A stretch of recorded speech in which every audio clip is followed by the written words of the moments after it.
Thomas Soto.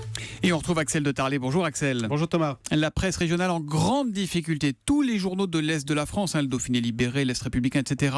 Tous ces journaux sont à vendre et ça traduit un changement majeur dans notre façon de nous informer. Oui, le Progrès de Lyon, l'Est républicain, le Dauphiné libéré, les dernières nouvelles d'Alsace, tous ces journaux appartiennent au Crédit Mutuel. Le Crédit Mutuel qui, selon le Figaro, veut revendre tous ces journaux car vous le savez, la presse est en crise.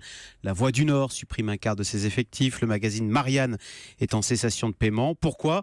Eh bien, tous ces journaux vivaient en partie de l'argent de la pub et tout l'argent de la pub est parti sur Internet, notamment sur deux sites qui raflent tout, à savoir Google et Facebook. Mais ce qui n'est pas complètement surprenant quand on sait que les gens, et notamment les jeunes, s'informent de plus en plus via Facebook. Alors, vous avez raison, chez les 18-24 ans, Facebook est même devenu la première source d'information devant la télé ou la presse écrite. Alors, sauf que, on va le dire, c'est pas tout à fait la même chose en matière d'information. D'abord, sur Facebook, le logiciel de Facebook ne vous propose que des articles qui vont dans votre sens, qui vont vous conforter dans votre idée. Donc vous voyez, ça on pousse réduit un peu, l'entonnoir un peu. oui, puis ça pousse un peu à d'intérêt. l'extrémisme. Et puis deuxième chose beaucoup plus grave, sur Facebook ou Google, on l'a vu, c'est le royaume des fake news, des fausses nouvelles. On l'a vu aux États-Unis avec toutes ces rumeurs sur Hillary Clinton, plus ou moins téléguidées depuis Moscou d'ailleurs, rumeurs dont on se dit que forcément, elles ont eu une influence sur le résultat des élections américaines, donc sur le choix du président. Donc vous voyez, cette crise de la presse a des conséquences sur le fonctionnement de notre démocratie. Mais est-ce que Facebook ne peut pas faire le ménage et supprimer ces fausses infos pour devenir en quelque sorte un média responsable ? Mais Facebook n'est pas un média, il le dit, il le répète, Facebook n'a pas envie de s'ériger en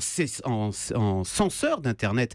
Et puis plus cyniquement, il faut savoir que ces fausses informations génèrent énormément de trafic, de clics. Donc vous voyez, c'est bon pour le business. Donc malheureusement, en l'état actuel, eh bien, tout cela reste un problème sans solution. Soit vous écoutez Europe 1, soit vous lisez la presse, soit vous allez sur notre site europe1.fr. Merci beaucoup Axel de Tarlet.